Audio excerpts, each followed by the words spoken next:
It was damp when I woke up that morning. I went outside, of course, to see how much rain had fallen where I slept. Quite a lot by the looks of things. It wasn't supposed to rain today.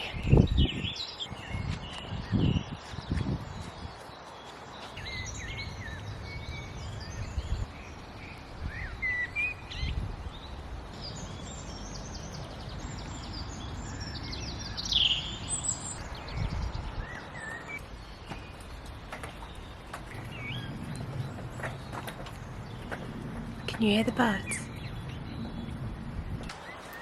I saw birds, and they saw me. And not for the first time, I wished I had birdseed on me. I have an idea. I should make a pouch, I realised. A pouch of birdseed. That would be a good and very useful thing to carry with me at all times. The only problem, I didn't have a pouch, and I didn't have birdseed. The garden centre is currently closed, which is the only place I can think of where to get birdseed.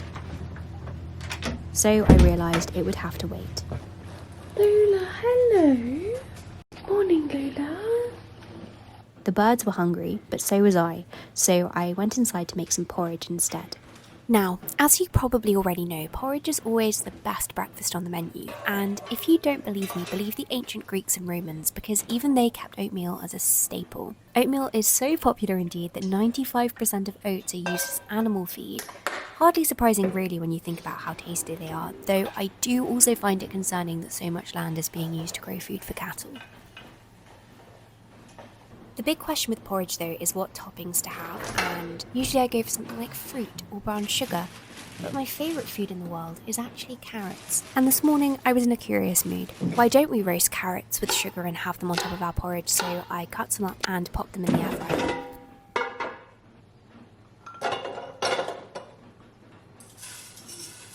I've always quite liked the colour of porridge, oatmeal marl, but I'm of the opinion that everything is slightly better when it's blue. And I wondered why more people didn't make blue porridge, so I added a teaspoon of blue spirulina powder, which honestly didn't make too much of a difference, so I had to end up adding about a tablespoon. But it truly did look wonderful. Honestly, I'm telling you, there is something about blue food. And as I took out my bowl, I wondered, why am I using a bowl at all? Why not a teacup? Everything's better in a teacup. Bowls are overrated, I realised. And teacups are also more sensitive, which is why their handles are always falling off.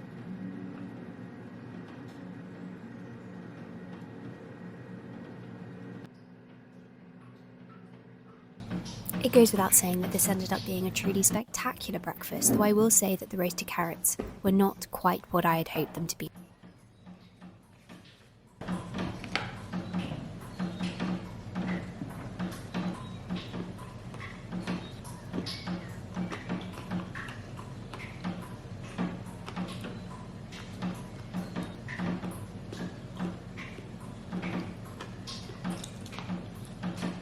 Oh, and here I spotted a bird.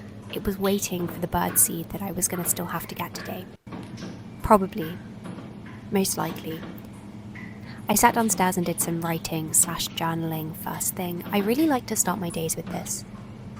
It's a good way to clear your head. And nobody wants a crowded head in the morning.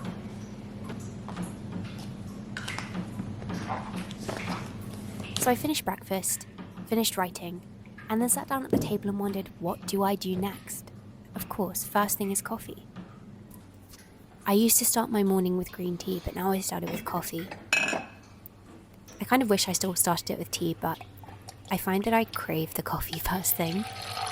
And I had it in this lovely lemon mug, which I used even though I don't like lemons.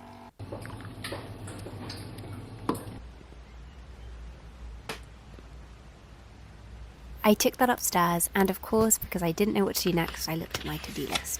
A day without a to-do list is a little bit like a person on a very rainy day without a rain hat or Wellington boots. It's possible to get through the day, but you'd be a lot more comfortable if you had all the proper supplies. First of all, I've been putting off sending an email for a couple of days. I really should do that. I've actually had to write this on my main section of my to-do list, not even my admin section, because I've been putting it off. A single email. It's probably going to take me 5-10 minutes, but I keep on procrastinating it, so it has to go at the top of the to-do list. Emails are sometimes the most daunting task. Maybe it's something about the @ sign. There's something inherently intimidating about an @ sign. Emails get scarier the longer you leave them. Then on to the next thing. Of course, I spent a few hours studying. This is a standard part of my day. I've been home for a week and I think this is the first candle that I've lit. That actually shocks me. It also does make me sad because all of my candles have a thick layer of dust on them. Candles aren't the easiest thing to dust. Like, you have to burn them to get rid of the dust. But it's one of those strange reminders that you've actually been away from home for quite a while, when you come back and your candles are dusty. Over the Easter holidays, I've been starting every morning with studying and doing studying in the morning. So today I was doing some critical reading. I was adding this into my dissertation plan. I love doing this as well. I find the research stage the most fun part of writing an essay. I love doing it. Today I was researching early modern thesauruses. And by the time a couple of hours had passed, I realised the garden centre was open, which meant that I had to go out to get that birdseed.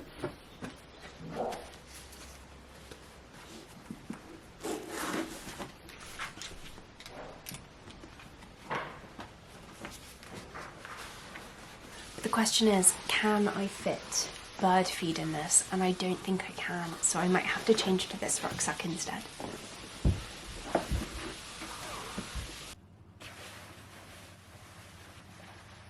So then I went downstairs and put on my coat. Not actually my coat though. When I say getting a coat, I mean getting Dad's coat. Got some wellies. And of course the Wellington boots are coming back on because it's so muddy and wet at the moment in the UK, which I'm not complaining about at all because this is my favourite weather. And on my walk I was going to listen to a paper from listening.com. This is an app which uses AI to generate audio versions of any file, any PDF document, so you can convert an academic article into an audiobook and then listen to this while you're out and about. Cultural materialism and new historicism put the case rather differently, arguing for a vision of the theatre as marginal to, and therefore subversive of the I power love regime. doing this when I'm walking places, and there's always so much I want to learn and so many articles I want to read that aren't directly related to my research. And I love listening.com for just reading some of these papers that I want to learn from but don't really need to take notes on. I like that app. The app is very good. However, if I do come across something which is really interesting, there's this great note feature where you can just quickly add a section of the article into your own little file so you can keep track of all of the key points. Now, you can normally get a 2-week free trial of listening.com, but if you use my link, you can get an extra free week, so the first 3 weeks completely free. That will be down below in the description box if you want to check it out. But anyway, onwards to the garden centre to find some birdseed whilst learning about Elizabethan staging.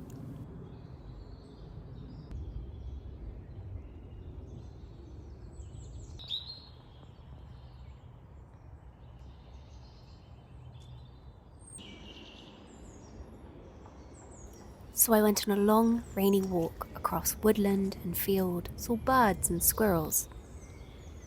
But before going to the garden centre, I realised that I really did need to get a pastry. It's not my rule, it's the rule of the world. When you're going to a garden centre, you need to get a pastry first.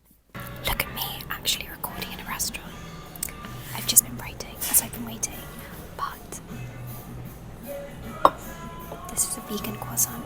I'm very excited. Because you can't go and buy bird feed at a garden centre without first fueling up on croissants and pastries.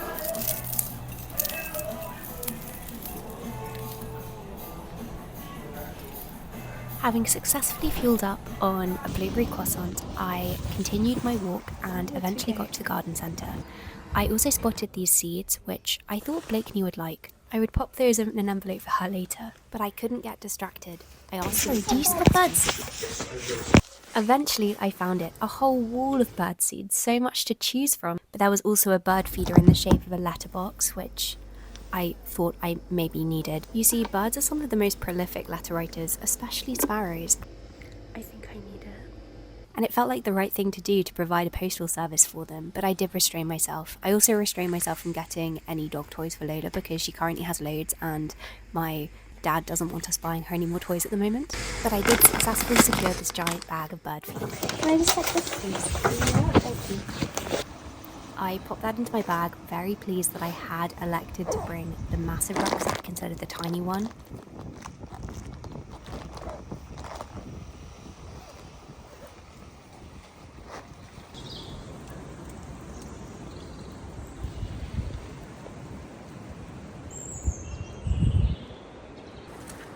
It was not supposed to rain today, and once again I am expressing my gratitude that it is.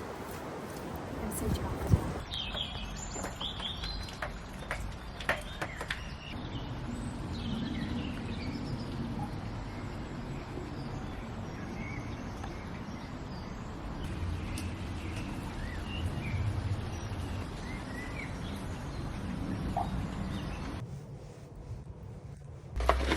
This is admittedly a larger bag than I was planning on buying, and it was rather heavy, but we'll use it to fill up a little pouch of birdseed. I was going to make one, but I don't know if I want to. I might use a purse instead, because I just feel like my sewing is so bad that it will end up going everywhere in my bag, which really is not what I want. So I might just find a purse and use it for this instead. This is certainly not one that I have sewed. This is gonna go everywhere.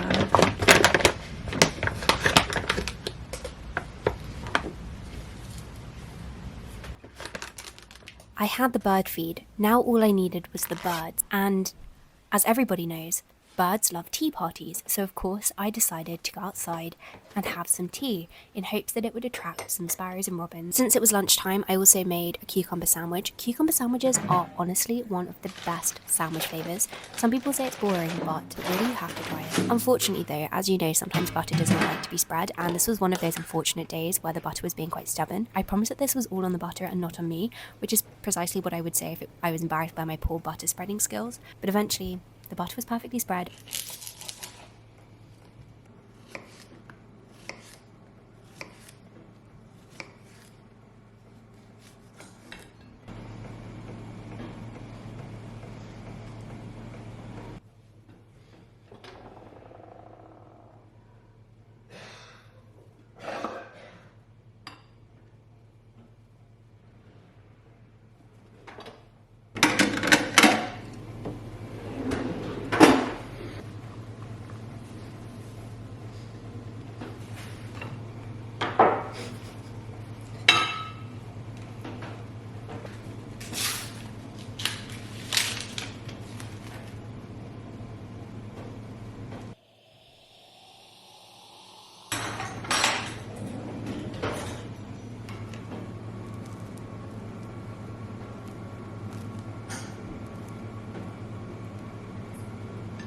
I brought out the birdseed too, and although my intention was to attract birds, there were very specific birds I wanted to attract. I wanted sparrows and robins, small birds, but my lunch had the propensity to attract much larger birds instead. Now the only and very real problem with eating out here is that there is a kite who always flies down, swoops down and eats our sandwiches.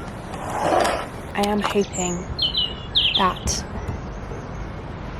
my food is safe today.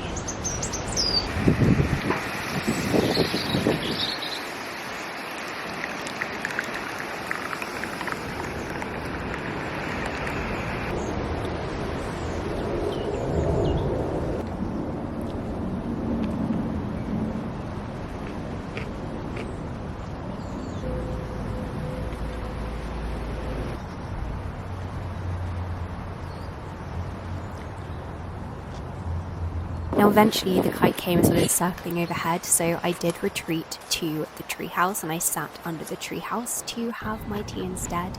Again, I could not see any birds unfortunately, which is sad and slightly unusual because usually there are lots of small birds that nest around the treehouse, so that was quite unfortunate.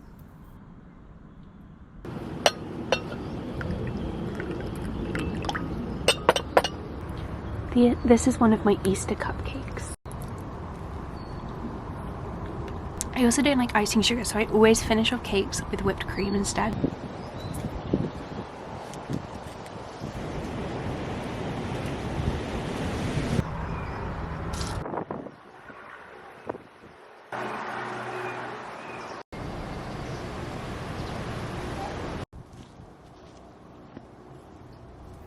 After eating lunch, I went round with my birdseed and just scattered it in a few different places, hoping that some birds would find it, even if I was not there to witness them. This plan was not quite so successful as I was hoping it to be. Hello, baby. Hello. After that, I went inside to do a quick bit more writing. I'm currently working on my debut novel, but then I realised that my book was starting to feel slightly lonely, slightly forgotten, so I took Gallant by V.E. Schwab outside to read. Did you know, just on the topic of like airing books, in early modern England, there were people in libraries whose job was to leaf through books to stop bookworms from getting to them and to make sure that the book didn't erode. But the first thing I did before reading was write a poem, and I thought I'd read it to you. Apple season won't last long this year. An effervescent week of plucking and picking before the flies make their rounds. A week of hurried lunches smaller than usual because we've ruined our appetites on apples too sour. But there's a joy still, even as our noses pucker with the scent, a pulsing sudden joy in growing fruits from our palms, heavy and green, and pulling down through the skin. I made that, you think. I made that because your garden might as well be you when the touch of the willow's hair has lulled you to sleep more than once, and there are radishes which no longer need your word to grow, grow, grow. And though there are chips in the red brick, and no wood pigeons since last August, still the apples fall, every year, into starry buckets from yesteryear.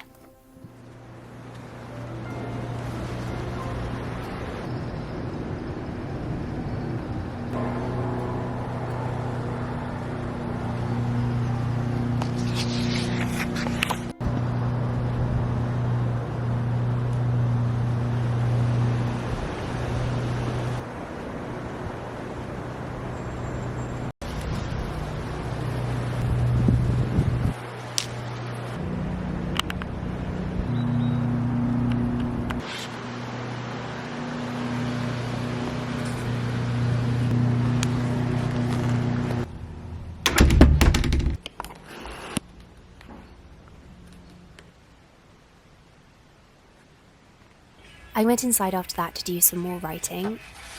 That's what I spent the whole afternoon doing.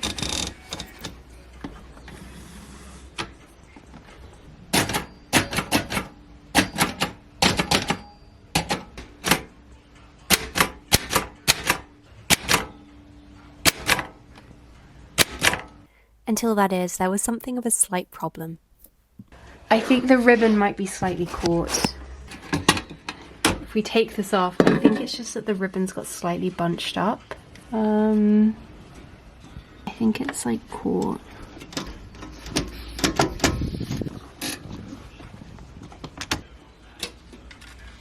Honestly, I have such problems with the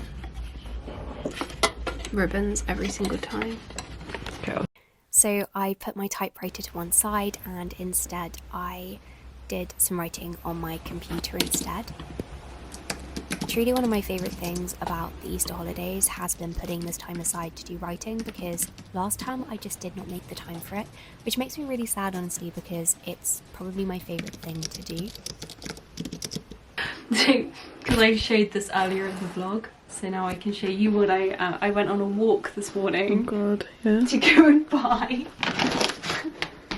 For you or the birds? Oh, for me. No, for the birds. Out on my windowsill, I put, there's like a little pile of birdseed there. You need to get an actual bird feeder. I also went outside to write. I love writing outside. I feel like it's the best place to write, and I went up in the treehouse this day. But this is the last thing that I did film. I don't really like filming in the evenings. Just want to say thank you so much for watching this video. I know that it's different to what I've usually posted. I wanted to channel a kind of nonsense because I love nonsense. I love reading nonsense. And so I wanted to imbue this video with just like a slight semblance of nonsense. But I hope that you did enjoy it. Let me know in the comments what you thought. I know it's a bit different, but without further ado, just want to say thank you again to listening.com for sponsoring today's video, and I hope that you have more than just a productive week.